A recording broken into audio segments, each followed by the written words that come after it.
ایران نے حملہ نہیں حملی کیا ہے، حملی کیا ہے۔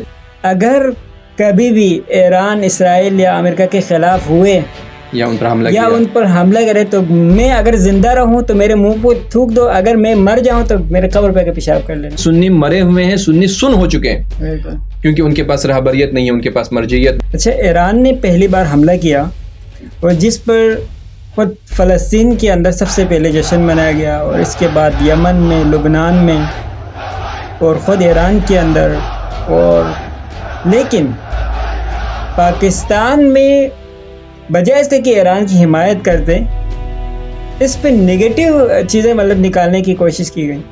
کافی سرگرم عمل ہے ملا پارٹی، بالکل بالکل تکفیری گروہ نا، بالکل تکفیری سپاہ صحابہ والے لشکر جنگی، ان کے پاس اور کیا ہے، ان کو پیسے اسی باتوں میں ملتے ہیں کہ وہ یہی کام کریں کہ ایران کے خلاف وہ بکیں۔ اور اب وہ وقت بہت قریب آ چکا ہے بھائی، سب کچھ سامنے آنے والا ہے اور وہ بھی خود بھی دیکھ رہے ہیں اس چیز کو۔ بالکل، اور ہم بالکل، اور خود آپ کو پتہ ہے کہ یہ جو تکفیری فکر کے جو مائنڈ سیٹ بنانے والا جو بندہ ہے، جس نے بنیاد رکھی ہے، حق نواز جنگوی، ان کا مشہور قول ہے اس کا اور معاویہ اعظم دونوں کا، اگر کبھی بھی ایران اسرائیل یا امریکہ کے خلاف ہوئے یا ان پر حملہ کرے تو میں اگر زندہ رہوں تو میرے منہ پہ تھوک دو، اگر میں مر جاؤں تو میرے قبر پہ کے پیشاب کر لینا۔ لو جی، لائن لگ جائیں میں تو کہتا ہوں لائن لگ جائیں، اور جا کے بھائی جو زندہ اس کے منہ میں ہی پیشاب کر دے، اور جو مردہ ہو گیا اس کے قبر پر جا کے سب کچھ کر دیں۔ اب اور بہت سارے مولویوں نے کہا ہے، ان کے ظاہر سی بات وہ جو پورا جو مائنڈ سیٹ ہے نا، بہت بڑے سب نے اس چیز کا اظہار کیا ہے۔ اگرچہ میں آپ کو ایک یہ چیز بھی آپ سے شیئر کروں، آج میں نے تمام اخبارات دیکھے، ان سب میں سنیوں کے حوالے سے، عام اہل سنت کے حوالے سے ان کے بیان موجود ہے کہ ایران نے جو کیا بہت اچھا کیا، ہم ایران کے ساتھ ہیں۔ بالکل ایسا ہونا چاہیے، لیکن اس طبقے کے یہ جو تکفیری گروہ ہے، جن کا زیادہ تر تعلق آپ کو پتہ ہی ہے دیوبند سے ہی ہے۔ بالکل، سارے دیوبند ایسے نہیں ہیں لیکن اکثریت انہی سے، بالکل ایسا ہے۔ انہوں نے ایک قسم کے اسرائیل کے حمایت میں انہوں نے بیان دیا نا اس دفعہ، یعنی ایران کی حمایت جو وہ کر ہی نہیں سکتے اور کبھی ہضم نہیں ہوتا ایران کو۔ اور یہ جو تکفیری گروہ ہے نا، ان کو میں کہتا ہوں کہ پیسے ہی اسی لیے ملے ہیں، اور ان کو تیار ہی اسی دن کے لیے کیا ہے، یعنی ایران کے خلاف۔ اور ہر وہ بندہ جو ایران کے حق میں ہو یا ایران کی حمایت میں ہو، یا ہر وہ ملک جو ایران کی حمایت میں بات کریں، وہ اس کو مذاق بنا کر، کل ہی میں ایک سوشل میڈیا پر وہ دیکھ رہا تھا تو کسی نے لکھا ہوا تھا کہ ایران نے حملہ نہیں حملی کیا ہے، حملی کیا ہے، تو ایک بندہ نے کہا نہیں وہ حاملہ ہے۔ مطلب اس طرح سے اوٹ پٹانگ بحث میں وہ لگے ہوئے تھے، ڈائیورٹ کرنے کی کوشش کر رہے تھے کہ ایران نے جو کیا نا وہ پٹاخہ پھوڑا ہے ایران نے ایران کے ابھی میزائل اس نے آج چھوڑا ہے، پتہ نہیں ایک ہفتے بعد وہاں پہنچیں گے۔ تو اس پہ بھی میمز بنے ہیں۔ بہرحال جو لوگ قرآن اور حلوے میں فرق نہیں کر سکتے تو وہ میزائل کو پٹاخہ سمجھ رہے ہیں۔ بالکل ایسا ہے۔ اور ایک اور بندے نے لکھا تھا کہ ڈراموں میں تو ان کے جو ہے وہ طلاق ہو جاتے ہیں، صحیح نا، لیکن جو حقیقت میں ایران نے کر کے دکھایا ہے وہ ان کو جو ہے وہ اس کو ڈرامہ قرار دے رہے ہیں، اور جو حقیقت ہے اس کو تسلیم کرنے کے لیے تیار نہیں ہے۔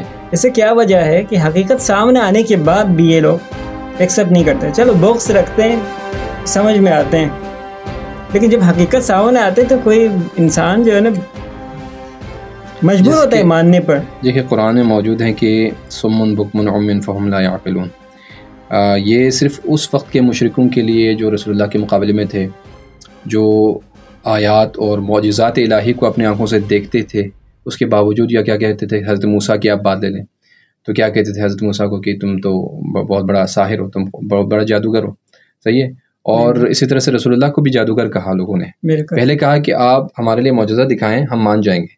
جب معجزہ شق القمر کی صورت میں ہو یا بہت سارے ایسے معجزات رسول اللہ نے دکھائے تاکہ آپ جو ہے وہ ان کو بتا سکیں کہ میں اللہ کا جو ہے رسول ہوں، تو انہوں نے اپنے آنکھوں کے دیکھنے کے باوجود بھی انہوں نے قبول نہیں کیا۔ بالکل انہی کی اولاد ہے، فرق یہ ہے کہ یہ کلمہ گو ہیں، جس طرح خوارج تھے جو علی کے مقابلے میں آئے، وہ سب کے سب کیا ہے، باطل پر ہے، ٹھیک ہے۔ انہوں نے یعنی علی رسول اللہ نے جن کو اپنا جانشین بنایا اور ان کو اپنے بعد جو ہے وہ ایک ایسی ہستی قرار دیا کہ اگر پوری دنیا ایک طرف جائیں اور علی ایک طرف جائیں تو جہاں علی جائیں وہاں پر حق ہوگا، تو اس حق کی علامت کو جس لیے رسول اللہ نے حق کی علامت قرار دیا، اس علی کو لوگوں نے اپنی آنکھوں سے دیکھا بھی، ان کے خطبات بھی سنے، ان کے سب کچھ سننے کے باوجود کہا کہ علی حق پر نہیں ہے، اور علی کے جو ہے وہ ان کو شہید کر دیا علی کو.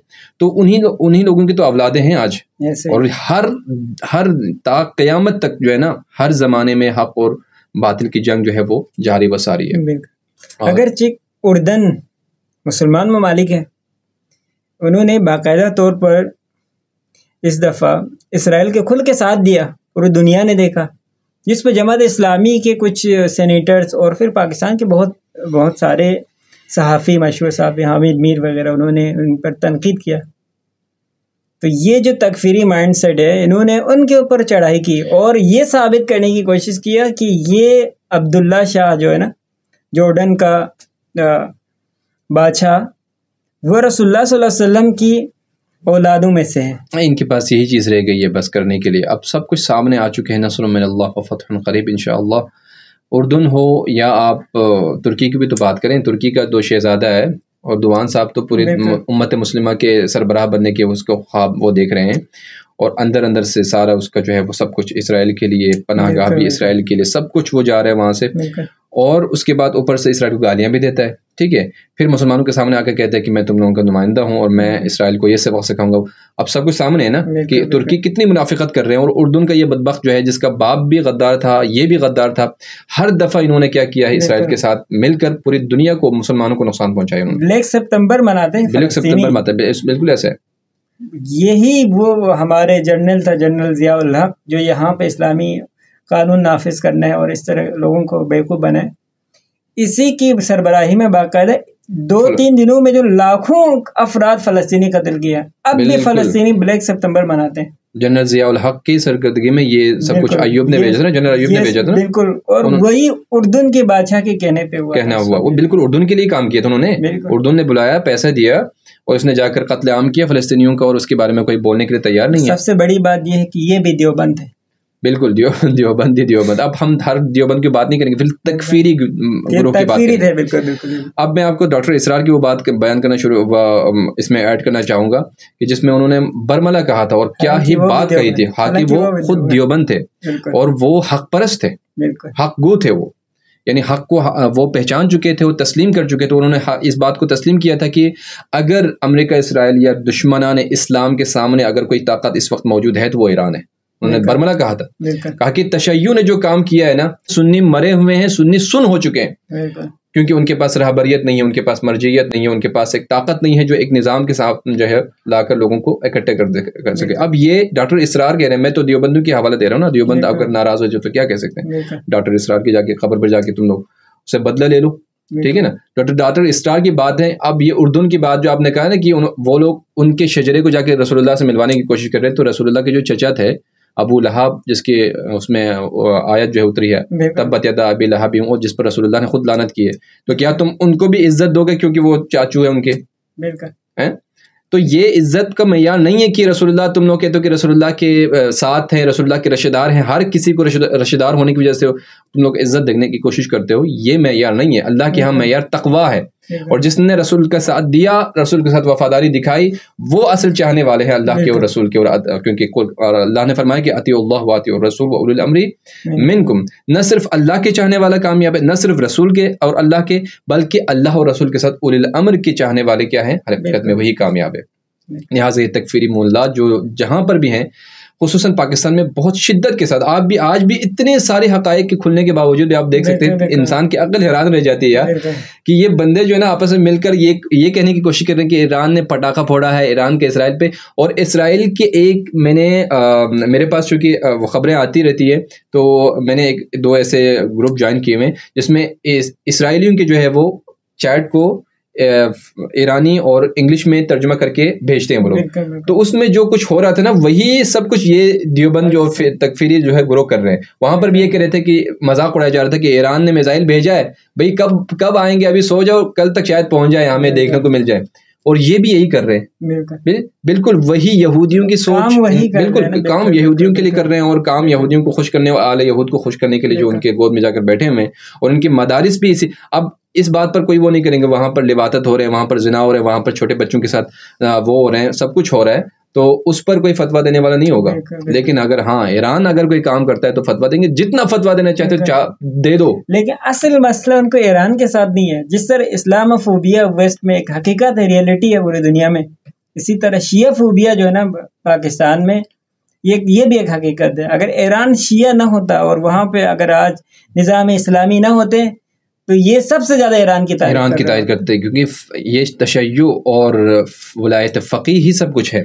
جس سے امریکہ اور اسرائیل خائف ہیں, اس سے یہی لوگ خائف ہیں, یہی لوگ ڈرے ہوئے ہیں. اور اب آخری بات کر کے ہم اس کو ختم کرنے کی کوشش کریں گے کہ جو 2-4 کلپس میرے پاس سنی جوانوں کے آئے تھے, بہت جذباتی ہوئے تھے. ان میں آپ نے بھی دیکھے ہوں گے کہ اس میں انہوں نے برملا کہا کہ ہمارے ملاؤں نے ہمارے ذہن بھر دیے تھے کہ شیعہ جو ہے وہ بدترین مخلوق ہے زمین پر, وہ یہودیوں سے بھی زیادہ بدتر ہے. اور وہ لوگ کہہ رہے ہیں کہ برملا اظہار کر رہے ہیں کہ ہمارے ملاؤں نے ہمارے ذہن میں یہ زہر بھر دیے تھے. آج ایران نے جو حملہ کیا ہے اس سے ہمارا سب کچھ, جو کچھ ہمارے ذہن میں تشویش تھی ایرانیوں کے لیے یا شیعوں کے لیے, وہ سب کچھ ختم ہو گیا. اور حق ایران کے ساتھ ہے اور اللہ بھی ایران کے ساتھ ہے. اور اس نے کہا کہ یہ لعنت ہو ان ملاؤں پر, یہ لعنت ہو ان ملاؤں پر کہ جن کی جو روٹی ہے اور جن کی جو دال روٹی ہے وہ اسی بات پر ملتی ہے ان کو کہ وہ ایران کے خلاف بکے. اور انہوں نے کہا کہ آج سے میں ان کا جو ہے کسی کے ساتھ بھی نہیں دینے کے لیے تیار نہیں ہوں. میں سنی خاندان سے ہوں, سنی فیملی سے ہوں. میں کوشش یہ کروں گا کہ میرے خاندان میں, میری فیملی میں, میرے دوست احباب میں بھی جتنے لوگ میرے جیسے فکر رکھتے تھے پہلے, جن کے زہر بھر دیے گئے ہیں, ان کو میں صاف کروں اور ان کو بتاؤں کہ حق کیا ہے, حقیقت کیا ہے, اور ہمیں حقیقت سے کس طرح سے دور کر دیا گیا ہے پلاننگ کے ساتھ. ٹھیک ہے, یہ سنیوں کے کنفیوژن دور ہو گیا. اور اسی قسم کی ایک شیعوں کی جو کنفیوژن ہے وہ موسٹلی نہیں, بہرحال بہت کم تعداد میں. کچھ لوگ سمجھتے ہیں کہ مرجعیت اور رہبریت جو ہے نا الگ الگ چیز ہے. ان کے لیے یہ کنفیوژن ابھی دور ہو گیا. خود مرجعیت سے ہی نکلا ہے رہبریت, یہ کوئی الگ چیز تو نہیں ہے. اس نے یہ چیز بھی ثابت کیا ہے بہرحال کہ رہبریت کی وجہ سے ہی آج مسلمانوں کو عزت اور خصوصاً تشیع کو, پورے عالم اسلام کی عزت کے لیے تنہا ایران لڑ رہا ہے اس وقت. اور یہ جو پوسٹ چل رہا ہے نا کہ 56 اسلامی بہنوں کی اکلوتا بھائی, ہاں کہ میں اس کو بھی نہیں مانتا بھائی. یہ بہنیں تو بے غیرت ترین بہنیں ہیں جو اپنی عزت بیچ رہے ہیں, اور ایران اس بہن کو جو ہے ماننے کے لیے تیار بھی نہیں ہے. کیا چاہیے ایران کو بھائی, تم بہنیں بناتے رہو. ایران نے اپنا کام کر دکھایا, اور یہ پورے عالم اسلام کی عزت کے لیے ایران لڑ رہا ہے. اور ایران کو اس پر کوئی وہ نہیں ہے کہ باقی ممالک نے ہمارے ساتھ دیا نہیں دیا. ان کو اس بات پر یقین ہے کہ اللہ ہمارے ساتھ ہے, کیونکہ جو مظلوم کے لیے حق کے لیے صدا اٹھائے, اللہ اسی کو فتح نصیب کرتا ہے. نصر من اللہ و فتح قریب. بہت شکریہ آپ کا.